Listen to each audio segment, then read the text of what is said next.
I'm going to look at my script. Hey, so I thought about doing a new sub show to the Zachrilege cast page, and we talk about beer. I know, crazy idea. See, before I do a live show, I usually will show up on my Facebook page and Zachrilege cast on Facebook. And I usually open beer, and if someone shows up, I'll chat with them before the show. It's really just to make sure the audio is working and everything's good. So tonight, Dragon's Milk, of course. Just went to a liquor store that I'd gone to for a while, Tower in Buckhead, downtown Atlanta-ish, and tried to pick up enough to get me through a little while anyway. And I decided one thing that Black Friday now is known for is beer releases, and the original bourbon stout, I have to turn around slowly to not spill it, is Goose Island Bourbon County Stout. They were purchased by InBev, Anheuser-Busch, out of very American Belgium. And most of their beers that come out every year are too boozy to sell in Georgia, so I don't usually get them, but I did get that nice glass, and I figured I'd open it. And this is the other favorite of mine of late, the Founder's Backwoods Bastard. This might look like Chris Watson, I don't know. But this is a Scotch ale aged in oak bourbon barrels. So try to go on a little bit of a beer journey. I'll do a pre-thing and then what I actually was planning on saying. So if you like Scottish ale, I think Old Chub by Oscar Blues is one that's like nationwide. And I'm trying to remember. There's a version of Founders that's not barrel aged. Don't know what it's called.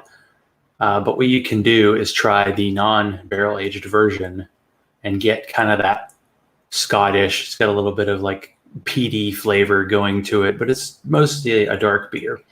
And then try the barrel aged version because it's got like a nice oaky kind of vanilla-y flavor, but it does have that kind of Scottish backbone, as it were. And it's pretty tasty. So I had my 20th anniversary Sweetwater glass. It's a local brewery. By the way, local brewery, one of the first ones that I used to go to because they've been open since 97. They were purchased recently by a Canadian pot company. Pretty cool, huh? I don't know if that counts as officially selling out because some beer people get weird about small places. And sorry, Jeannie, I'm going to be on my regular StreamYard. I want to do this separately. Anyway, so talking about beer, and we're about to go to Thanksgiving, which usually involves people traveling to see family. And if you're being smart, you're staying at home by yourself and doing a lot of Zoom calls and doing a lot of cooking by yourself, or just doing whatever the hell you want. It is a holiday, after all, for most people. But one way to create community is, of course, online on our favorite, using our data against the site, Facebook.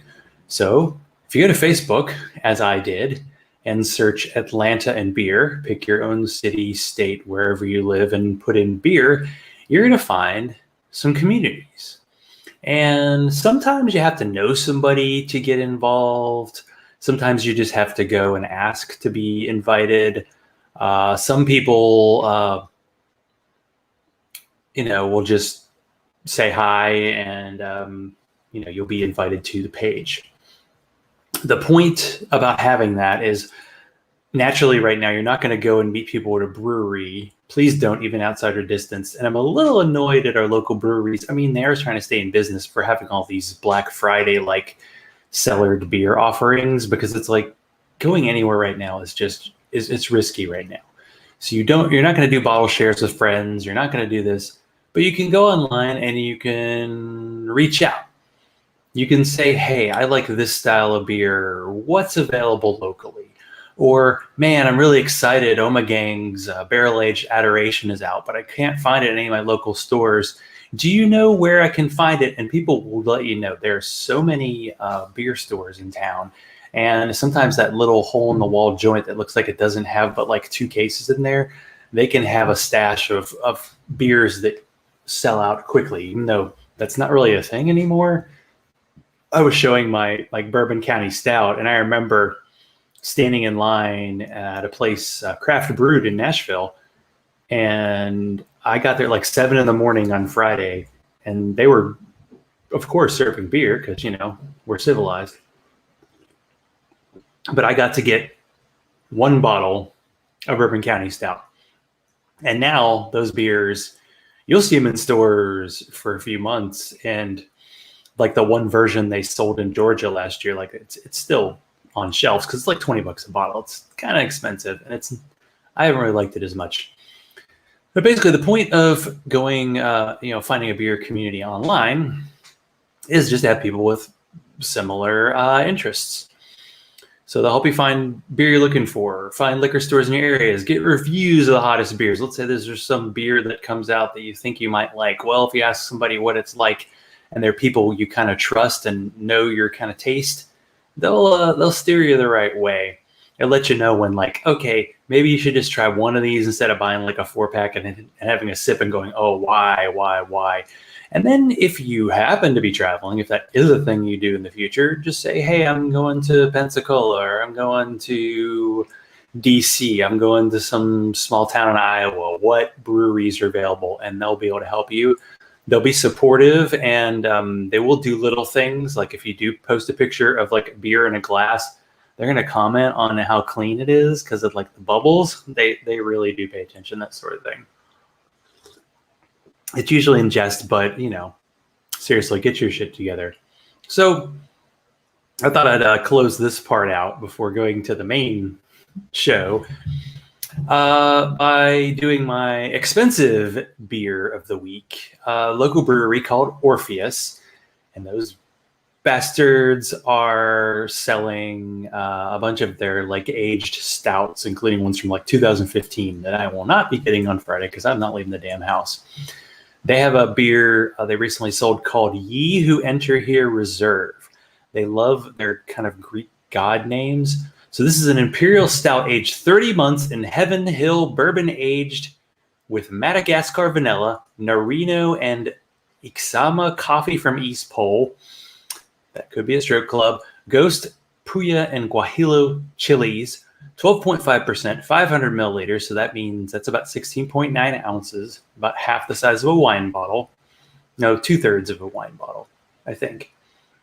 And it was going for $21 a bottle. So guess who didn't get a bottle?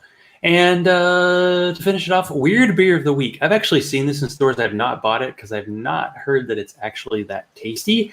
It's a beer from Duclaw, which is out of Maryland, and their beers were available when we were at ReasonCon, and they sell some of them in Atlanta. You can get this here.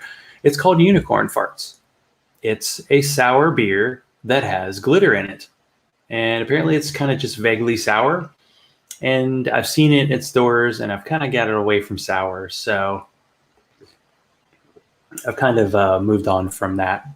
So we're going to call it a week. So I'm going to try to do like 5 to 10 minutes about little things about beer. And I think I went on like 15 tangents in 10 minutes, which I feel like that's about right. This is just, like a warm up. Like, when you open a barrel aged stout, I mean, come on, you got to let it warm for a little while. So I'm letting my voice warm up before getting onto the regular thread, which who knows what the hell is going to happen. So anyway, thanks for watching, and drink early, drink often, and as always, subscribe, comment, and if you think of any interesting guests, especially those who like beer, send them my way.